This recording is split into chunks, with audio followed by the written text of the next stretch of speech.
All right, we are currently watching one of the absolute most fascinating tensions in modern tech unfold right in front of us.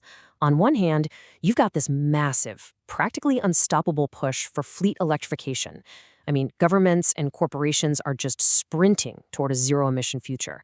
But on the other hand, we have these massive, kind of hidden infrastructure bottlenecks that are quietly stalling that exact progress.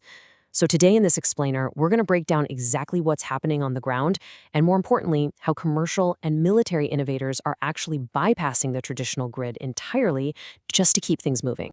Here's a quick look at our roadmap. We'll hit the fleet electrification boom, the public charging problem, reliability versus reality, the grid capacity bottleneck, mobile charging innovations, and finally wrap up with powering the future. By the end of this, you'll see exactly how commercial fleet data, public charging realities, and these cutting-edge military solutions all connect. Okay, Section 1, the fleet electrification boom. To understand the roadblocks, we really need to grasp the sheer momentum of this transition first. So think about this paradox for a sec. Right now, commercial operators like Uber, Nuro, Lucid, they're pushing to launch fully autonomous robotaxi services in places like Houston by 2027. It's this super high-tech, highly connected vision of the future. But at the exact same time, we have a completely different challenge. How on earth do you charge a fleet of heavy-duty military vehicles in austere environments where grid connectivity simply doesn't exist?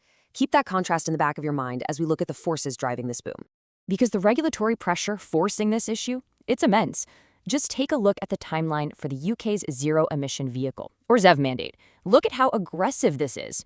By 2026, 33% of new cars and 24% of new vans have to be zero emission.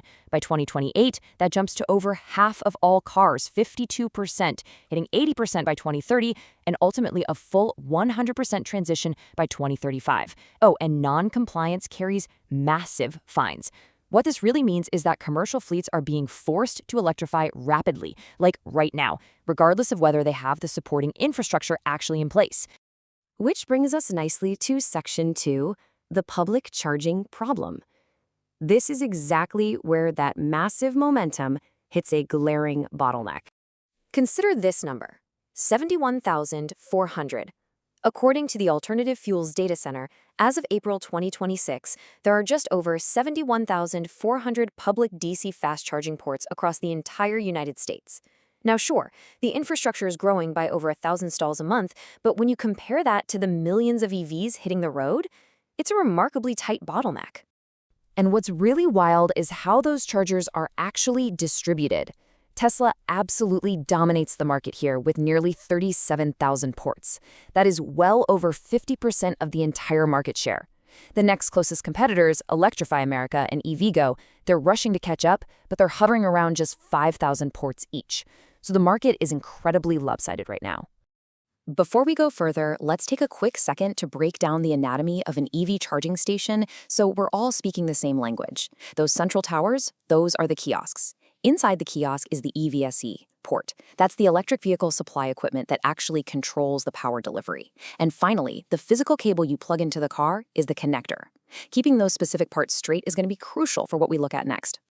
Moving right along to Section 3, reliability versus reality.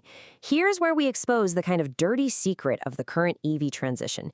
Because having the chargers physically built, that's really only half the battle. The crucial point here is this massive discrepancy in the data. If you go ask the EV service providers, they'll claim a super impressive 95 to 98% network uptime. Sounds great, right? But when researchers went out and systematically tested all 182 open public DC fast chargers in the greater San Francisco Bay Area, which is literally one of the most EV-dense regions in the world, they found that only 73.3% actually functioned. That means more than 1 in 4 charges simply did not work when an actual human being pulled up to use it. And breaking down exactly why these chargers fail reveals a really surprising truth. You'd probably think it's because cables are getting run over or, physically destroyed by vandals, right? Actually, scratch that. Broken connectors only account for 1.5% of the failures. The vast majority are just digital and software issues.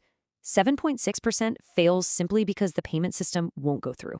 6.1% suffer a charge initiation failure where the software just kind of gives up. And the rest? Just blank screens and annoying error messages. And sometimes the failures are they're just completely avoidable, frustrating design oversights. Researchers found that 3.2% of fully functional, perfectly working cables were physically too short to reach the charging inlet on vehicles like the Chevy Bolt. Seriously, imagine finding a working charger, getting the payment to actually go through, and then realizing you literally cannot stretch the cord far enough to plug it into your car. It is the EV equivalent of your phone charging cable not reaching the bed, but so much worse. All right, Section 4, the grid capacity bottleneck. This is the structural roadblock holding everything back. I mean, if everyday consumers are facing these massive headaches with public chargers, imagine what it's like trying to run a profitable commercial fleet. If you run a fleet of delivery vans or buses, you obviously can't rely on public chargers. You need your own dedicated depot. But listen to this pretty stark quote from a 2026 UK Fleet Manager's Guide. Depot installations require grid capacity assessment, with bus garages and larger operations often requiring 2 megawatt plus upgrades and huge capital expenditure. A 2 megawatt upgrade? The sheer scale of power required just to keep a commercial fleet running overnight is absolutely staggering. And the reality is, fleets can't just order a grid upgrade on Amazon Prime. They are facing a perfect storm right now. Upgrading the grid means years-long wait times for utility companies to run new lines. It means ripping up concrete for expensive trenching, navigating these complex municipal permits, and laying out massive upfront capital expenditure before a single truck is even charged. Fleet operators are legally mandated to electrify, but the grid simply cannot move fast enough to support them. So how do you solve a problem when the grid is just too slow? You bypass it entirely. Welcome to Section 5, Mobile Charging Innovations. Let me introduce you to the Exos Charger Hub. The deployment process here is a total game changer because it requires no trenching, no permits, and no permanent construction whatsoever. Step 1, you simply tow the hub to your location using a standard pickup truck. Step 2, you plug in whatever power sources you already have, solar panels, an existing generator, literally whatever is available. Step 3, you begin high-power DC fast charging your fleet in a matter of days, not years, days. Now, the raw technical capabilities are what actually make this viable. The hub comes in massive 210, 420, and 630 kilowatt-hour configurations. But its real genius is that it acts as a translator. It consolidates disparate, messy energy sources and delivers a clean, regulated DC fast charge output to your fleet through one single integrated system. It effectively turns any random dirt lot into a high-tech fleet charging depot. And this isn't just some fun theory for local delivery vans. The stakes are incredibly high. Recently, the U.S. Air Force Global Strike Command hosted a showcase in Louisiana specifically looking at this exact technology. Why? Because the military operates in austere environments around the world where grid connectivity flat out doesn't exist. They rely on flightline generators that really struggle to efficiently charge electrified ground support equipment. Off-grid innovations like the Exos Hub are directly supporting 24/7 national defense operational readiness. And bringing it right back to the commercial sector. Remember those autonomous robo-taxis we talked about earlier? Just recently, a leading autonomous fleet operator dropped $3 million to order 12 of these Exos Hubs. They aren't waiting around for the utility companies to give them permission to expand. They are actively purchasing mobile off-grid energy storage so they can rapidly scale their charging capacity across North America right now. Finally, Section 6, Power in the Future. So what's the big takeaway here?